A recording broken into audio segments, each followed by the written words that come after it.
성함, 임춘성, 직업은 대학 교수. 인기 많나요? 글쎄요, 저야 모르죠.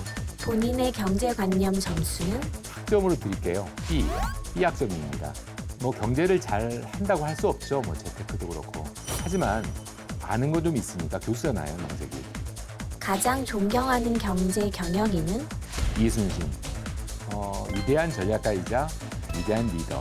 특히 그때그때 주어진 자원으로 최상의 결과를 냈으니까. 비즈니스란 이해관계입니다. 이해관계. 이해타산을 가질 수밖에 없는 사람들 간의 관계고 그 관계를 어떻게 잘 설정하느냐가 비즈니스를 잘 하느냐에 관련된 문제죠. 최근 가장 큰 관심사는 베타라는 것에 대해서 관심이 많습니다. 우리가 보통 인류와 이류, A급과 B급 나누잖아요.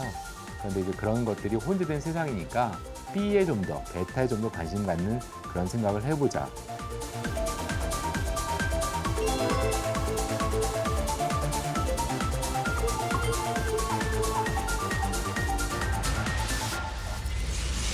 보통 인류의 기업은 완벽한 제품을 만들려고 합니다. 샤오미의 창업자인 레이지는 애플이 이미 만들었다고 좋은 아이디어를 포기할 수는 없다. 철저히 잡스를 모방하는 거죠. 지금은 대륙의 한 수, 메이드 인 차이나에 대한 고정관념을 깨트렸다고 하는 거죠. 예측 불허하고 변화무쌍한 시대에 과연 완벽함이란 무엇일까요?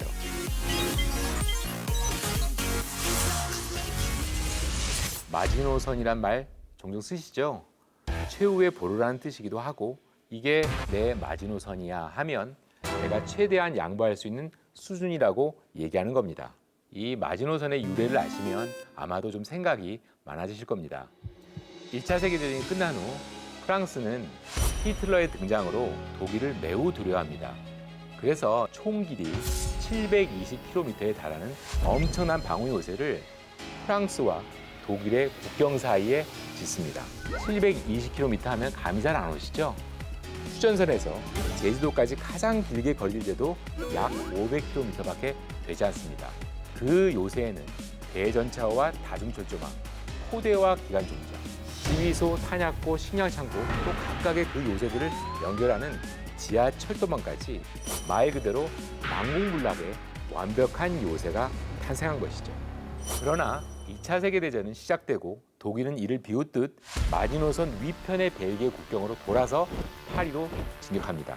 게다가 강력해진 그 폭격기로 이 지상의 요새를 넘어서 프랑스를 초토화시킵니다. 프랑스의 엄청난 완벽한 요새는 그 기능을 못하고 완벽함을 무력화시키는 그런 상황이 되었습니다. 그래서 종종 이 마지노선을 역사상 최고의 삽질로 부릅니다. 변화의 속도가 일상화된 이 시기에 한번 생각해 보시기 바랍니다. 과연 완벽함이란 무엇일까?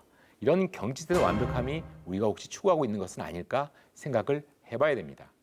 보통 인류의 기업은 완벽한 제품을 만들려고 합니다. 초인류 기업은 완벽한 기업이라고 할 수 있겠죠. 완벽한 기업이니 완벽한 제품과 완벽한 서비스를 만들려고 노력합니다. 1%는커녕 0.01%의 분량을 없애기 위해 공정도 열심히 하고 검수도 열심히 합니다. 단 한 명의 고객의 불만을 지우기 위해서 철저한 고객 응대를 주장하며 우리한테 고객 만족의 기치를 외치고 있습니다. 하지만 생각해 볼 일입니다. 그 기업과 기업의 상품을 지탱하는 대다수의 일반의 고객한테는 바로 그 수준은 과잉이 될 수 있습니다. 과잉 가치인 셈이죠. 그 과잉 가치는 우리한테 늘 필요한 기능도 서비스도 아니거든요. 그럼에도 불구하고 그 과잉 가치를 만들 수 있던 그 가격은 바로 제품에 부과되고 우리는 필요하지도 않은 기능과 서비스를 위해서 과잉 가격을 지불하고 있는 셈이죠. 사실 이런 것들을 또 기회를 타서 신흥 강자로 등장한 기업들이 있습니다. 1등 기업들의 완벽주의를 틈타 시장에 안착을 한 기업에 대한 얘기를 오늘 해보려고 하는데 그 기업은 바로 샤오미입니다. 2010년에 창업하고 2011년에 바로 첫 스마트폰을 출시합니다. 이 기업이 유명한 거는 메이드 인 차이나에 대한 고정관념을 깨트렸다고 하는 거죠. 스마트폰 회사로 시작했지만 소형 가전으로 영역을 넓혀서 정말로 많은 제품을 만드는데 샤오미 제품을 보면 파괴적인 혁신이라는 비즈니스 용어가 떠오릅니다. 초일류 기업이나 완벽함을 추구하는 기업들이 고급 고객들을 만족시키기 위해 가서 최고의 역량과 최고의 자원을 동원하죠.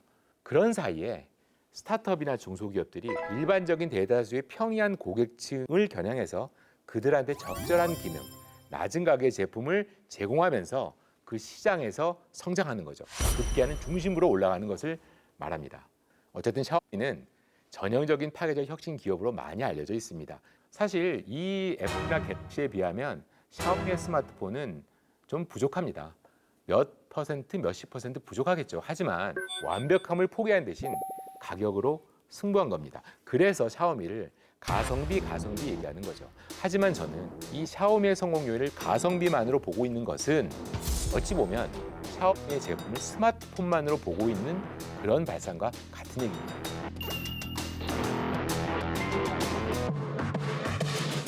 이들한테 우리가 눈여겨봐야 되는 것은 샤오미가 빠르다는 겁니다. 샤오미는 공장도 많지 않은데 이 샤오미는요 지금 1,600개가 넘는 다양한 제품을 생산해내고 있습니다. 스마트 밴드, 공기청정기, 로봇 청소기, 노트북, 자전거, 최근에는요 고급스러운 금속 여행용 가방까지 만들었습니다. 어쨌든 이 스마트폰 외의 인류 매출이 전체 3분의 1에 달하고 잠깐 부침을 겪었지만 그 부침을 이겨냈던 원동력도 스마트폰 외의 전자제품들입니다. 다양한 제품들을 샤오미는 짧은 기간에 빠르게 만들어냈습니다. 비결이 궁금하시죠? 핫했을까요? 근데 여기에 대해서 여러 가지 논란의 얘기가 있습니다만 일단 샤오미의 애플에 대한 짝사랑 얘기부터 해드려야 될 것 같습니다. 샤오미의 창업자인 레이지는 이런 얘기를 합니다. 애플이 이미 만들었다고 좋은 아이디어를 포기할 수는 없다. 그러니까 일부 애플의 제품에 대해서 아이디어를 얻었겠죠. 실제로 그는 스티브 잡스에 매료돼서 그를 따라하기도 합니다. 철저히 잡스를 모방하는 거죠. 중국 매스컴은 중국의 스티브 잡스라고 이 레이 회장을 부르지만 물론 초기에는 약간 놀림의 대상이었지만 이제는요 그의 집념, 추진력, 철저한 시장 분석 그리고 일에 대한 해안까지 갖춘 아시아의 유망 경영인으로 새롭게 평가받고 있습니다. 2013년 3월에는 미국 포천지가 뽑은 비즈니스를 바꾸는 11명의 개척자 중에 유일하게 중국 사람으로 뽑히기도 했습니다. 공장도 별로 없는 이 기업이 승승장구하는 이유가 뭔지 다시 한번 생각해 볼 필요가 있습니다. 이유는 역설적으로 공장이 없어서입니다. 남들을 이용한 그들만의 시스템을 만들죠. 샤오미 생태계라고 부릅니다. 스마트폰 등 주력하는 그 제품군 중에서 일부만 자체 생산하고 나머지 제품은 다 다른 기업들이 생산하게 합니다. 많은 스타트업을 써서 만들고 있고 협력업체도 쓰고 있습니다. 보통 우리가 협력 관계하면 일반적인 기업의 원하청 구조 얘기 생각 많이 하시잖아요. 그런데 샤오미가 협력사와 일하는 방식은 다릅니다. 샤오미는 일단 협력사한테 협력하기 전에 투자를 합니다. 투자 플러스 인큐베이팅 하는 식으로 이 회사를 키우면서 같이 만드는 거죠.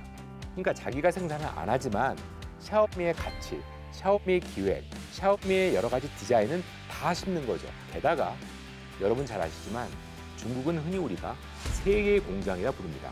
지난 30년 동안 아주 잘 닦아놓은 제조 인프라를 활용하면서 이 샤오미는 300개가 넘는 스타트업, 400여 개가 넘는 제3자 제조기업과 협업을 하죠.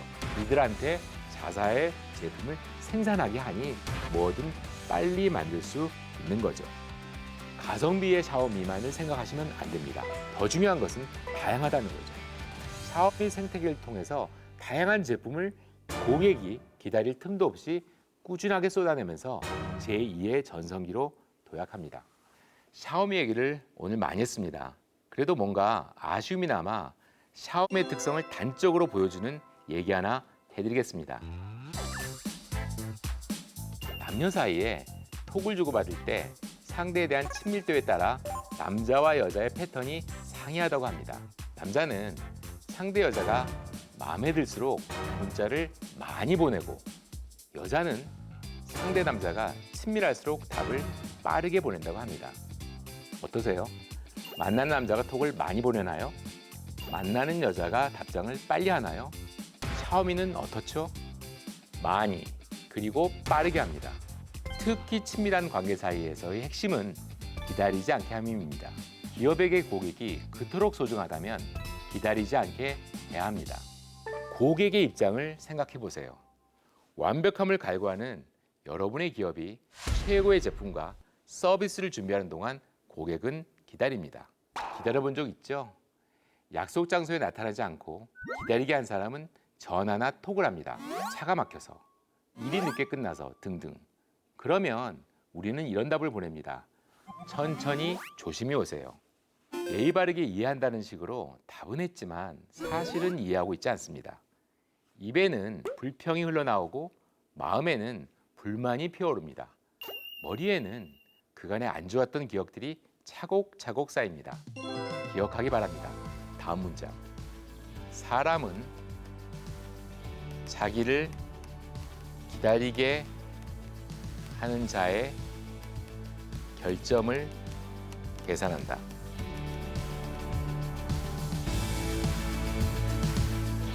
아이러니하게도 이 말은 마지노 요새를 만든 프랑스의 속담입니다. 최소한을 지키는 최후의 보루는 모든 게 갖춰진 완벽함과는 거리가 멉니다.